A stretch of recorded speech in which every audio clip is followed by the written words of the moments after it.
Que isso! Seja muito bem-vindo ao LafaCast, o podcast que a Lafa resolveu chamar de seu. Hoje nós estamos aqui abrindo Semana do Trabalho, Semana do Trabalhador. Algumas reflexões importantes nesse vídeo de hoje, nesse LafaCast. E para ajudar nessa reflexão, para fazer essa reflexão com você, comigo, com todo mundo. Senhoras e senhores, abre a câmera, Leozito, Brenão, agora veio o cara de peso aqui. Breno, obrigado demais pela sua presença aqui no LafaCast. Salve, salve, galera. Queria agradecer, antes de mais nada, o convite do Piero para bater esse papo, né? Refletir com vocês sobre um tema tão importante para todo cidadão, para todo vestibulando. E eu acho que é fundamental e principalmente virtuoso a gente pensar por uma questão mais ampla do que seria essa data tão simbólica para a gente. Tá, nós estamos aqui falando, então, essa semana agora, né? Nós estamos gravando na sexta, mas esse podcast vai na segunda, então vamos fingir de novo. Hoje é segunda. Segunda-feira, semana, quarta-feira, dia 1º de maio. Começa aí, eu falei que é dia do trabalho e você falou, dia do trabalhador, é isso? Isso, Piero.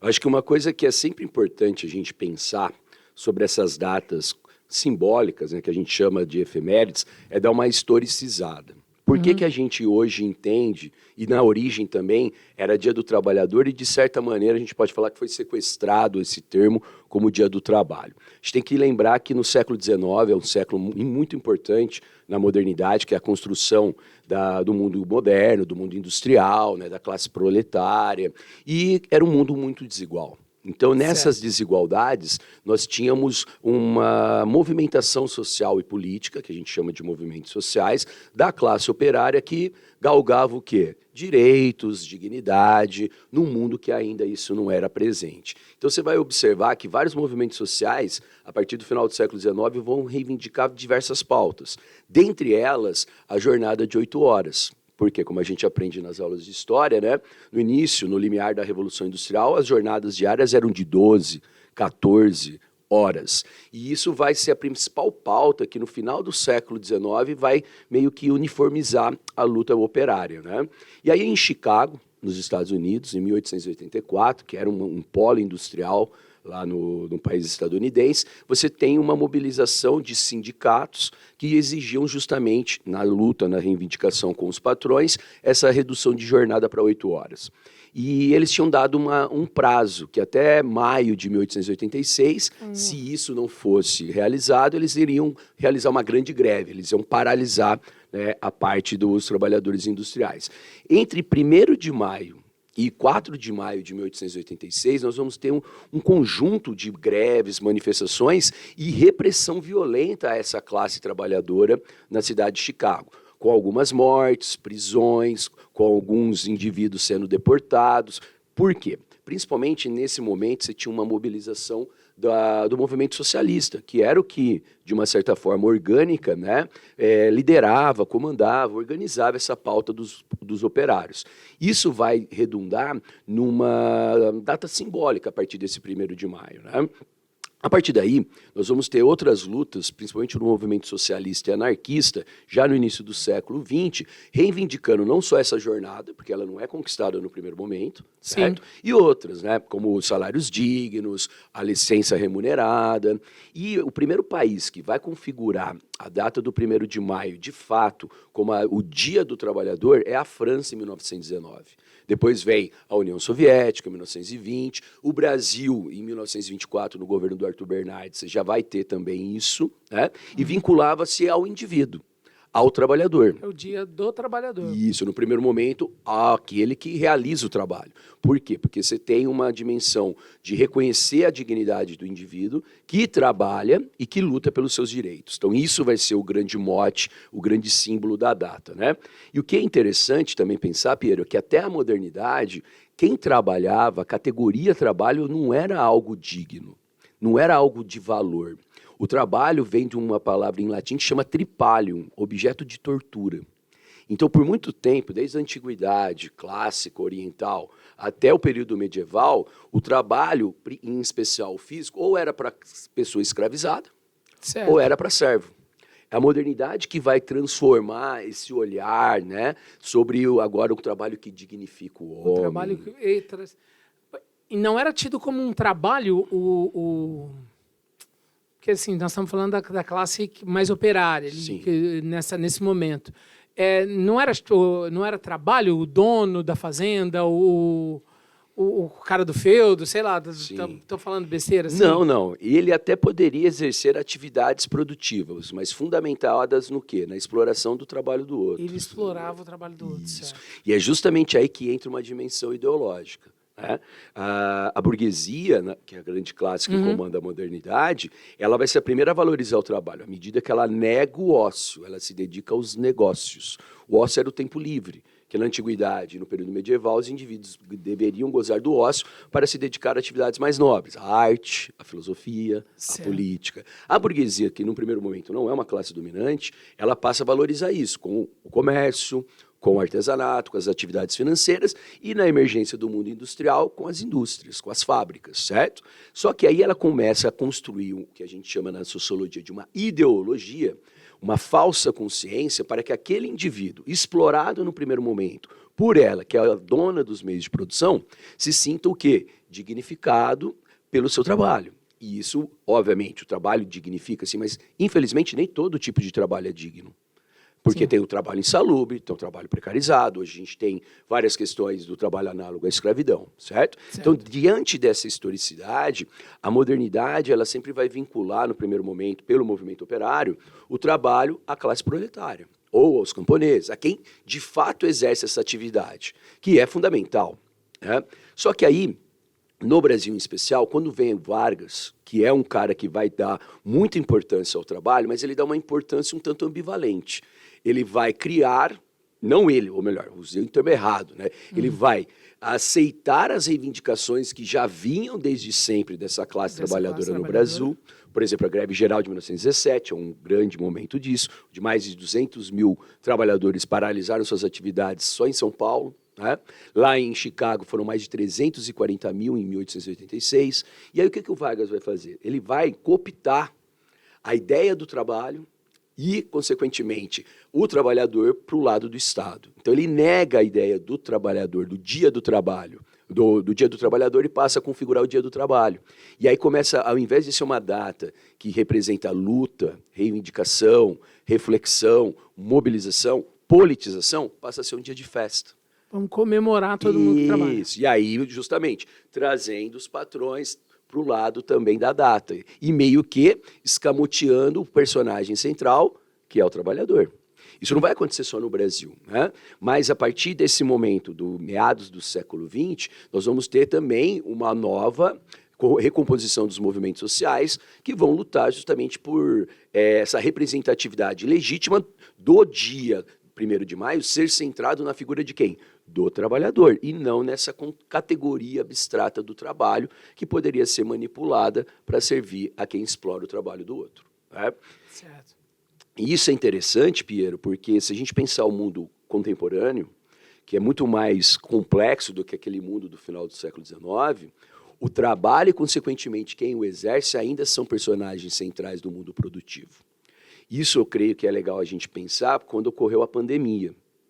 E quando a gente teve que ficar em casa, com todos aqueles problemas que nós passamos, e muitos empresários, até no primeiro momento, compreendendo o desespero, mas também lançando um pouco de uma forma mais evidente da centralidade do trabalhador, daquele que exerce o trabalho, e não aquele que explora o trabalho do outro, eles ficaram desesperados quando, por motivos óbvios, tivemos que ficar em casa. Se não fosse o trabalhador que produz a riqueza, que exerce essa atividade como personagem central, esses empresários não teriam ficado desesperados para exigir o retorno desses trabalhadores para a fábrica e para qualquer ambiente. Se fosse a máquina, como muitos pensam hoje, ou o próprio patrão, sim. Essa questão não teria sido tão evidente. Então isso traz, mais uma vez, essa não só evidência, mas essa clareza de que ainda... Como sempre.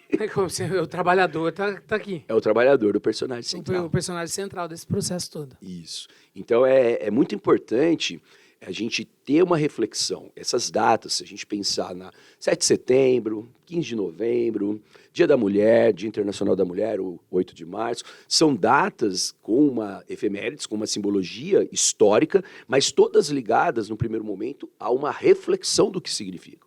Só que a gente tem perdido no Brasil e no mundo justamente o significado central. Para a gente, aqui não é uma crítica ao indivíduo, mas a nossa... A nossa sociedade como um todo. A nossa mentalidade coletiva, feriado virou o quê? Feriado é festa para ir para praia, para ir fazer churrasco, para fazer... Não exclui isso. Não exclui, mas é importante a reflexão do momento. Ele para ali, você para esse dia para que você possa refletir sobre. Sim, por que temos essa data? O que ela significa? O que ainda não foi realizado, contemplado? Por exemplo, se a gente pensar nesse mundo contemporâneo tão complexo, né, os trabalhadores de aplicativo, que a gente chama na sociologia capitalismo de aplicativo ou capitalismo de AP, que é mais conhecido pela galera como uberização do trabalho. Certo? Obviamente que aí você tem o aplicativo do transporte, que vai configurar esse conceito, que é estudado muito bem pelo professor Ricardo Antunes da USP, da Unicamp, e o professor Rui Braga da USP aqui no Brasil, dentre outros também. Né?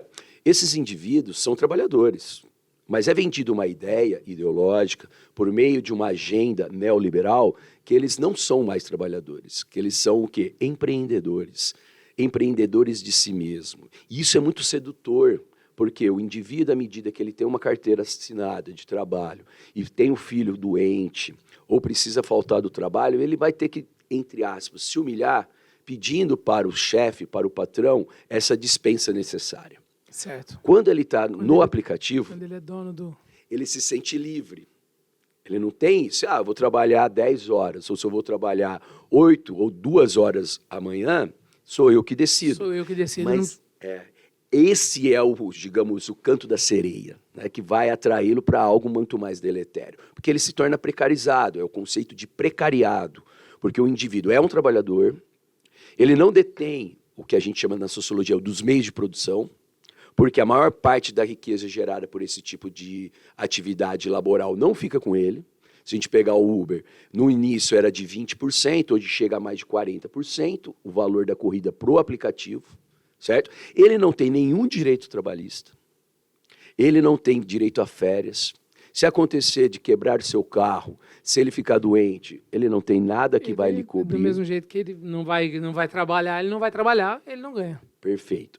E isso tem uma discussão no Brasil e no mundo, o Brasil está passando por essa discussão no Congresso, por o governo atual, e tem uma tensão aí, porque os próprios trabalhadores de aplicativo indicam que talvez esse projeto não contemple suas reivindicações, mas que é necessário ter uma cobertura de direitos. É necessário parar para conversar, é necessário rever. De repente, esse aí não está te contemplando, mas essa... E eu acho que aí a questão central é nunca esquecer que eles são trabalhadores. Por quê? Hoje se cria nomenclaturas para tentar novamente sequestrar a ideia de que eu e você, apesar de estarmos exercendo atividades distintas, somos trabalhadores, pertencemos a uma mesma classe social, certo? Certo. E isso é sequestrado por eufemismos, nomenclaturas como colaborador, certo? Há 2 anos atrás caiu na FUVEST uma questão do sociólogo Gessé Souza, justamente problematizando como houve uma mudança ideológica de trabalhador para colaborador. Então, à medida que você é colaborador, o indivíduo que já tem uma grande dificuldade pela alienação do mundo contemporâneo de se reconhecer como trabalhador, ele não vai olhar para o colega ao lado e falar, pô, nós estamos na mesma condição, nós estamos na mesma situação e juntos devemos lutar, quando necessário, pelos nossos direitos. Que é o que acontecia na fábrica, lá no mundo industrial.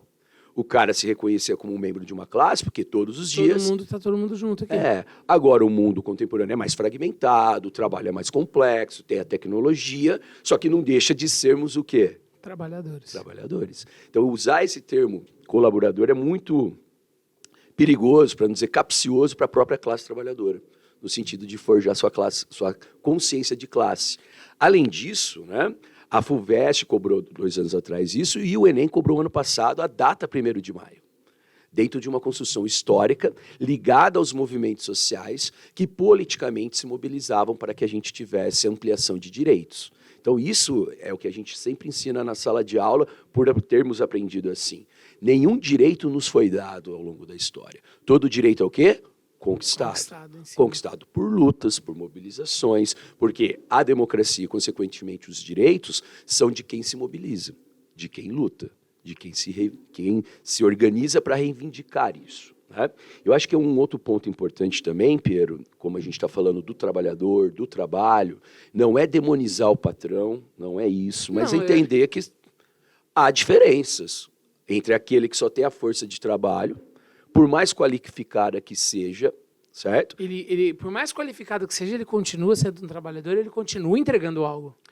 Perfeito. E é uma relação, no primeiro momento, de interdependência. Eu, como um trabalhador, tenho uma força de trabalho qualificada, como professor. Certo. Vocês, nas suas respectivas áreas. Mas eu não consigo produzir o que, para mim, é a minha especialização, sem o que a gente chama de meios de produção. Porque eu não tenho isso, eu não tenho uma escola, eu não tenho os alunos, né, toda essa gama necessária para produzir dentro da minha área.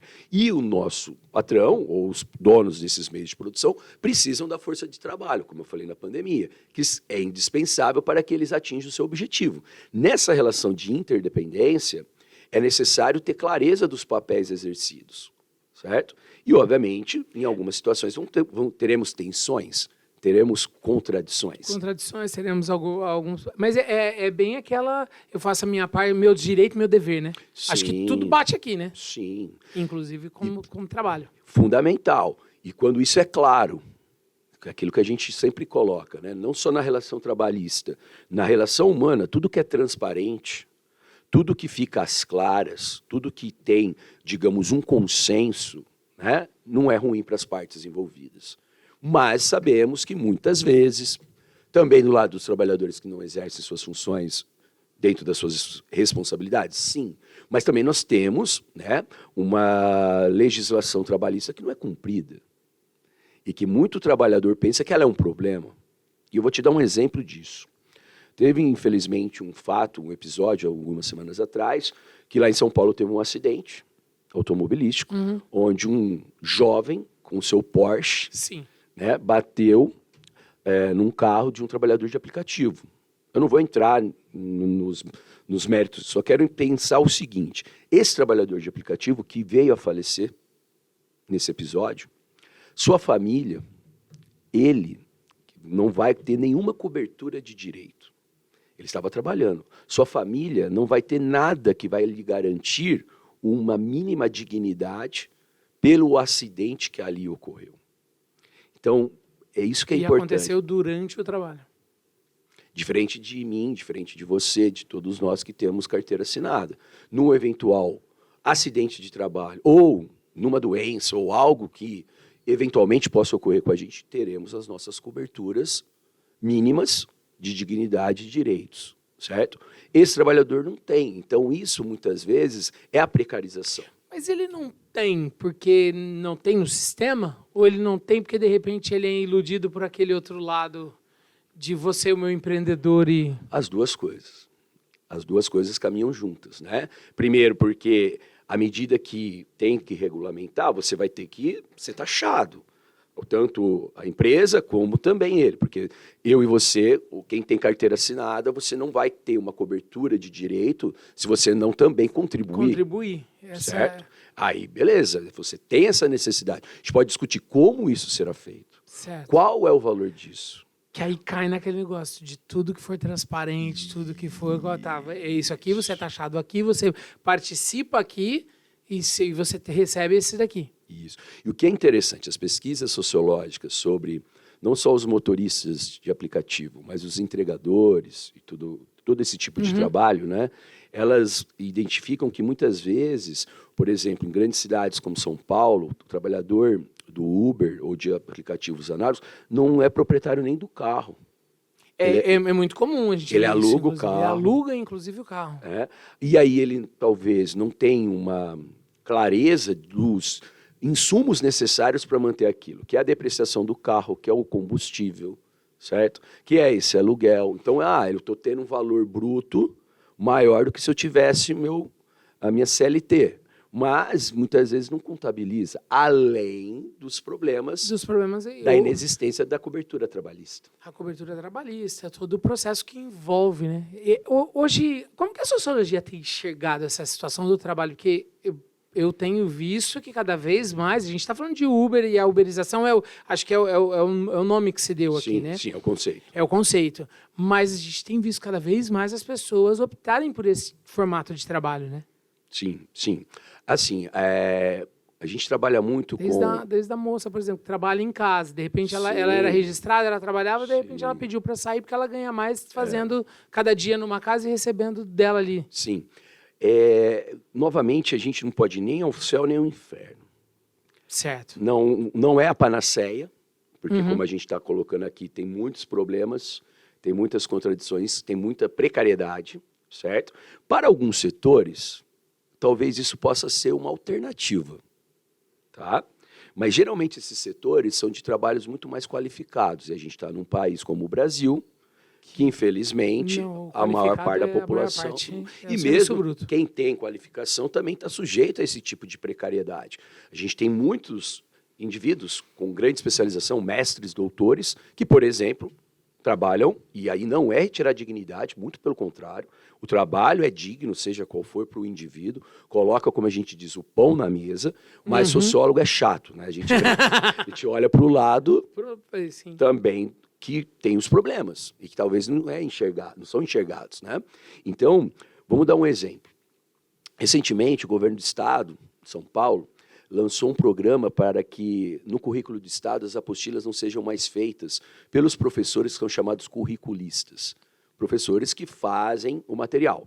Por quê? Porque agora a inteligência artificial vai fazer. E aí? Certo? Eu me coloco, porque é uma situação que me interessa, por ser professor. Por ser professor, por estar, inclusive, envolvido diretamente nesse processo. Modestamente, eu tenho mais de 10 anos trabalhando em editoras, como autor, como editor de material didático. Né? E aí você coloca a inteligência artificial. O professor agora ele vai reduzir o número desses curriculistas para avaliar o material didático produzido pela inteligência artificial a partir das orientações desses próprios professores. Mas essa gama de professores especializados, qualificados, com experiência, que sempre trabalharam nisso, o que vai acontecer com eles? E aí a pergunta, a médio e longo prazo, o que vai acontecer com nós, professores? Porque a inteligência artificial ela é uma ferramenta muito interessante.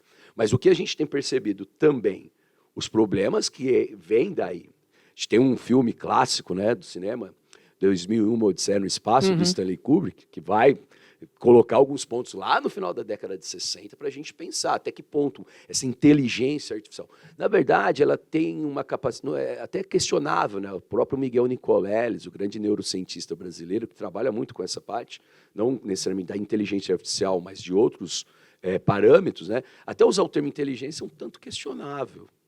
Porque inteligência você cria coisas. Inteligência você cria. Ela, na verdade, só está organizando ali o que já está criado. Ali, e nem sempre organiza de uma forma correta. Não, você que não peça direitinho, não, que não... É isso aí, alguém vai ter que apertar o play e apertar direito. Ou seja, num certo sentido, até aqui eu imagino que deve se manter por um tempo, é o ser humano ainda o personagem central. Seja o programador, seja o cara que está lá recebendo. Assim, aí vai achismos, né? Mas... não vai ter como, não tem como não ser o personagem central, o ser humano, né? Eu tendo a concordar com você, mas quando a gente olha para o cenário atual... Ontem nós fomos à BET, que é uma feira de educação e tal, e aí ontem peguei uma palestra do Chalita, e o Chalita falando, assim, nós já tivemos alguns processos, por exemplo, quando chegou a máquina de calcular, e aí o menino vai calcular e ele vai parar de aprender matemática? Não, a calculadora está aqui e tal. Aí datilografar, ele vai parar de aprender a escrever. Não aprendeu. E qual que é? Então, assim, esse uso consciente e essa mudança do formato. Sabe o que eu acho que é importante pensar a partir do que o Chalita, o que você problematizou? Concordo, o ser humano tem que ser o personagem central. Tecnologia, ele é um apêndice do ser humano, que é criado para o aprimorar das nossas habilidades. Certo? Só que, principalmente as novas gerações, e não são culpadas por isso, são levadas a pensar que a tecnologia é importante em si mesma. Você entendeu? Então, eu vou te dar um Falou exemplo. tudo. O tablet na sala de aula. O aluno que digita e tal. Beleza. Aí a gente pega a prova desse aluno, que ainda é feita, e no vestibular ainda é manuscrito, Ainda é manuscrito. ele escreve muito errado. E eu não estou culpando meus colegas professores de gramática, não é isso. Vícios de linguagem no mundo digital, do mundo virtual, transcritos para uma prova, certo? Não pode. Não pode. Então, o que eu quero dizer? Você pode ter, sim, esse aprimoramento, que é virtuoso, inegavelmente. Está aqui para isso. Só que ele não pode ocupar o papel das outras habilidades que são importantes. Vou dar um exemplo muito simples.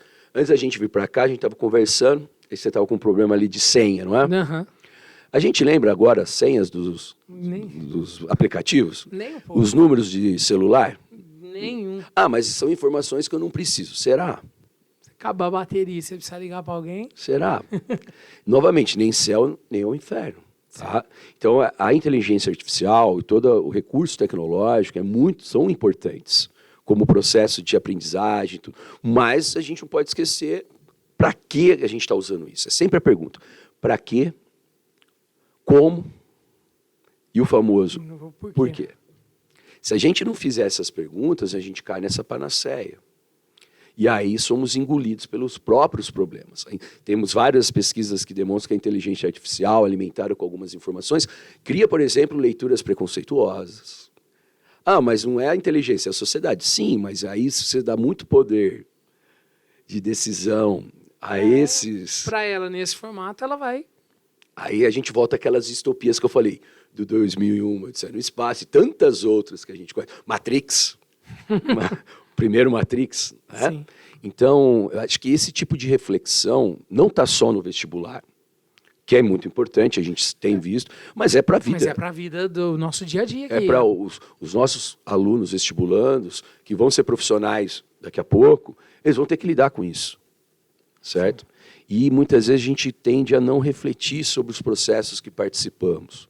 A sociologia, a filosofia, a história, as humanidades, não que as outras ciências também não, mas elas têm como mote central justamente fazer esse tipo de reflexão, esse tipo de questionamento, né? Ter essa criticidade. Não aceitar, isso está pronto, é aquilo que a gente fala. Não ter uma visão fatalista. Ah, é assim? Por quê? É porque tem que ser assim. É assim porque você vai trabalhar com isso porque você vai trabalhar, você vai produzir isso aqui porque você vai fazer e entrar a vida no automático. Isso. E hoje você vê até para o mercado de trabalho, se a gente está falando do Dia do Trabalhador aqui, né? O bom trabalhador, o trabalhador que consegue lidar com todos esses desafios do mundo contemporâneo, não é aquele que tem um amplo conhecimento em tecnologia, não é aquele que tem um amplo conhecimento numa área específica, é aquele que consegue lidar com pessoas. Que tenha uma sociabilidade ampla, de lidar com diferença, de lidar com críticas, de lidar com erros, de lidar com frustrações, de trabalhar em equipe. É o desafio humano novamente. Vai e cai na inteligência por isso, emocional, que é o que hoje... O que a gente fala hoje? Já não fala de hard skill, já fala de soft skills, sim, já fala da inteligência socioemocional e isso que a gente trabalha mais. Perfeito. E são habilidades, capacidades muito importantes. Mas muitas vezes, vamos lá, vamos pegar um jovem que adora navegar pela internet, como nós, certo? E aí ele navega, tem um monte de amigos virtuais, joga videogame com o cara lá da China, lá da Europa ao mesmo tempo e tal. Aí você traz esse jovem para uma atividade em sala de aula, que ele precisa interagir com outros jovens de sua idade, ele trava. Ele não consegue. Muitas vezes ele tem um desafio que é um desafiador, é o elemento da sociabilidade. Lidar com o outro. Opa! Lidar com o diferente. Aliás, acho que esse é o grande desafio. Lidar com a divergência. E aí o mundo virtual ele pode criar uma doce ilusão de que há uma homogeneização de interesses, de gostos, de visões de mundo, de fé. Não. É justamente o contrário a vida em sociedade. E ela é boa por isso. Desde que a gente consiga delimitar valores éticos de respeito, de tolerância, democráticos, inclusivos, a diferença é fundamental.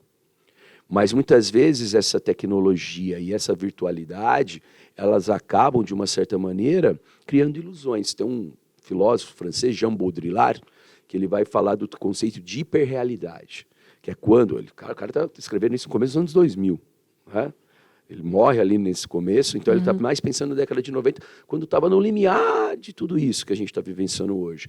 Ele vai dizer, a hiperrealidade é quando a gente pensa que o simulacro da realidade, que é um conceito de Platão, né, que é o mundo virtual, pela definição, ele não é real. Ele não é real. Ele é virtual. Mas o indivíduo pensa que aquilo é mais importante que o mundo real. E ele não consegue ter a distinção, ele não consegue distinguir o que é o real do virtual. Então, aqueles anseios e receios que a gente tinha lá no começo do século XXI, desse século, né, das redes sociais, da gente ter a invasão de privacidade e tudo mais, cara, a gente está vivenciando isso. E, novamente, como lidar? Com reflexão crítica, pensando na dignidade humana, pensando no ser humano. Tem aquele conjunto de uma série, né, com vários episódios de uns anos atrás que espantou todo mundo, Black Mirror. Black Mirror. Que, de certa maneira, boa parte do que ali já estava problematizado já está acontecendo. Já aconteceu. Né? Então, justamente, essa hiperrealidade, novamente, não é demonizar a tecnologia, muito pelo contrário, mas pensa até que ponto, vamos lá, até que ponto é interessante uma criança com menos de 5 anos estar recheada de telas? Que é o que a gente percebe. Que é o que a gente tem compreende visto. Os pais? Claro, pô. Né? Até porque tem a situação do orgulho. Não, meu filho já faz tudo isso aí. Não, sim, mas até a questão, né, Piero, que o pai trabalha muito, a mãe trabalha muito, aí brinca, mas chega um momento, poxa, agora eu tenho... Né? Dá a tela. Dá a tela aqui para... Parcimoniamente, de uma maneira moderada, não é um problema. Mas o problema é o quê? Toda hora. Só a tela. Só é o geral, é o controle. Aí você naturaliza, que é o que a gente chama de nativo digital. Novamente, o problema não existe em si, mas, quando em demasia, traz dilemas que ainda estão para serem melhor compreendidos. Até porque nós estamos ainda, né, no processo da... Sim.